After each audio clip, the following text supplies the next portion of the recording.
MLC Yathindra Siddaramaiah ಹೇಳಿಕೆ ವಿಚಾರಕ್ಕೆ ಸಂಬಂಧಪಟ್ಟಂತೆ ಅದು ಅವರ ವೈಯಕ್ತಿಕ ಹೇಳಿಕೆ. ಇದರ ಬಗ್ಗೆ ಸಿಎಂ ಡಿಸಿಎಂ ಹೇಳಬೇಕು. ಹಿರಿಯ ಶಾಸಕ ಟಿಬಿ ಜಯಚಂದ್ರ ಅವರ ಹೇಳಿಕೆ ಇದು.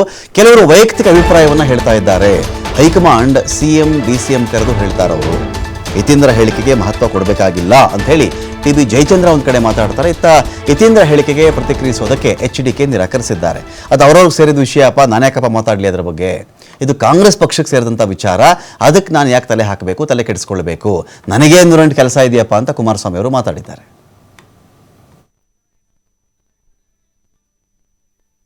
ಅವರು ಸಿದ್ದರಾಮಯ್ಯನವ್ರ ಮಗ ಮತ್ತು ವಿಧಾನ ಪರಿಷತ್ತಿನ ಸದಸ್ಯರಾಗ್ತಾರೆ. ಇದ್ರ ಬಗ್ಗೆ ಯಾರು ಪ್ರತಿಕ್ರಿಯೆ ಕೊಡಬೇಕಾಗಿರ್ತಕ್ಕಂಥದ್ದು? ಮುಖ್ಯಮಂತ್ರಿಗಳು ಹೇಳಬೇಕು, ಉಪಮುಖ್ಯಮಂತ್ರಿಗಳು, ಕಾಂಗ್ರೆಸ್ ಅಧ್ಯಕ್ಷ ಆಗಿರ್ತಕ್ಕಂಥವ್ರು ಹೇಳಬೇಕು, ಅಥವಾ ದೆಹಲಿಯಲ್ಲಿರ್ತಕ್ಕಂಥ ವರಿಷ್ಠರುಗಳು ಯಾರಾದರೂ ಕೂಡ ಅದಕ್ಕೆ ರಿಯಾಕ್ಷನ್ ಕೊಡಬೇಕು. ಈಗ ಯತೀಂದ್ರ ಹೇಳ್ತಾರೆ, ಇನ್ನೊಬ್ಬರ ಶಾಸಕರು ಹೇಳ್ತಾರೆ ಅಂತ ಹೇಳಿದ್ರೆ ಅವ್ರವ್ರ ವೈಯಕ್ತಿಕವಾದಂಥ ಅಭಿಪ್ರಾಯಗಳನ್ನು ಎಕ್ಸ್ಪ್ರೆಸ್ ಮಾಡ್ಬೋದು, ಮಾಡಿರ್ತಾರೆ. ಅಷ್ಟು ಬಿಟ್ಟರೆ ಬಹುಶಃ ಇದ್ರ ಬಗ್ಗೆ ನಿರ್ಣಯ, ಅಂತಿಮ ನಿರ್ಣಯ ವರಿಷ್ಠರೇ ತೀರ್ಮಾನ ಮಾಡಬೇಕು. ಅದನ್ನ ಅವ್ರಿಗೆ ಸೇರಿರೋದು ನಾನೇ ಮಾತಾಡ್ತೀನಿ. ಡಿಸಿಎಂ ಅವರು ಕೂಡ ಯತೀಂದ್ರ ಅವರ ಹೈಕಮಾಂಡ್ ಅಂತ ಹೇಳ್ತಾರೆ. ಈಗ ಆ ವಿಷಯ ಕಾಂಗ್ರೆಸ್ ಸರ್ಕಾರಕ್ಕೆ ಸೇರಿರೋದು, ಕಾಂಗ್ರೆಸ್ ಪಕ್ಷಕ್ಕೆ ಸೇರಿರೋದು.